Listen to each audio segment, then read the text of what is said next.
Katog! Welcome back to my YouTube channel. We are back again. Mag-vlog tayo ngayon because my wife is so liberator. No. I'm fresh from the butts. Pogi ka naman. Like my wife, so pretty. Guys.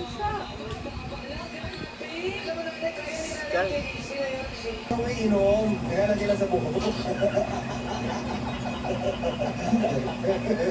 Paano po kayo nananatiling ganyang kalakas, ma'am? Opo. May mga nakakausap kayo sa salamin? Bakit po? Kalakas talaga ako. Alam po ba si Lord nagbigay sa akin? Tapos na, Lord. Kano po kayo katagal na single, Ate Gracita? Dito po tayo 25 years old. Dito po nga eh. 25 years old. I'm single. 25 years old. Sabi nyo, nakakapag pa yung pwesto ko. Sigit-sigit na ako dito. Ilang taon na po kayo ng single? 25 years. 25 years. Bakit gano'n na po kayo katagal single? Ba't di po kayo nakikipag-date? Ay, boyfriend pero dapat pinasama ko. Wow! kailan po ito nangyari yung boyfriend? Lola ko. Dapat pinasama ko. Ano? 1 year. Last year lang? Last year, yeah. Last year. Ilang boyfriend po kayo? Sugar daddy. Isa lang.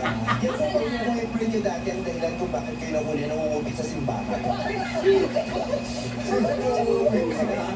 Kasi sinukulit ko sa simbahan. Butas sila. Kasi nangungupit ko sa lagi yun. Kailangan ko massage therapy. Ayun. Massage. Namumulutan kayo ng ostya, ma'am. On call lang, on call. On call daw siya. On call. Magaling po kayo mag-massage.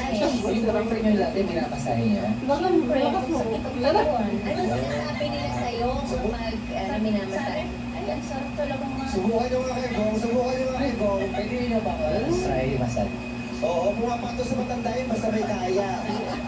Uy, ang lakas si nanay, oh. Kasi nanay sa 71 mo. Sa harap, kasi may lamig sa dibdib yan. Harapan, boys. Oo, tapos bulungan nyo lang, ma'am. Ikaw na bahala sa akin, ma'am. Ikaw na bahala sa akin. May mga ganun mga masahe, yung habang magbubulong. Ikaw na bahala sa akin, sir, ha?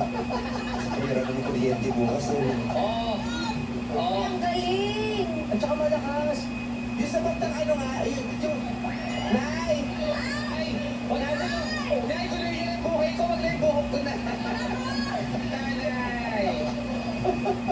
Pag yan nag-walk out, nanay, sinasabi ko sa'yo. Pag nagkulong na naman sa dressing room yan at hindi ko makatok-katok. Nakakita na po kasi nagalaw ko yung buhok. Eh, oo. Ayan, tingnan mo. Ang sarap, nanay. Hindi na magpapatawa yan, masama na.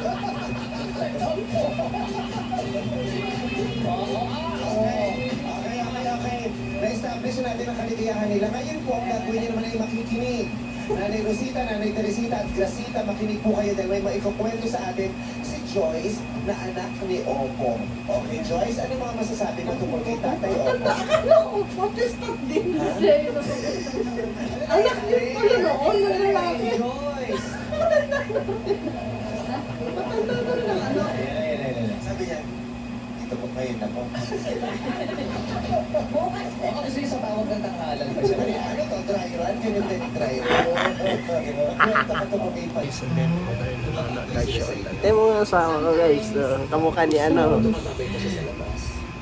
Britney Spears. Ay! Britney Spears. Otog!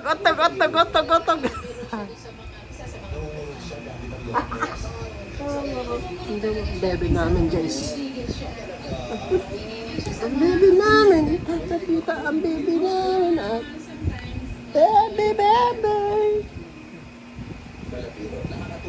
Sir Matthew, malapit na lumabas. July 11, invited lahat ng mga tao. Dati rin siyang mabisyo. Otog. Ay! Goodbye guys! Goodbye mga kakatog!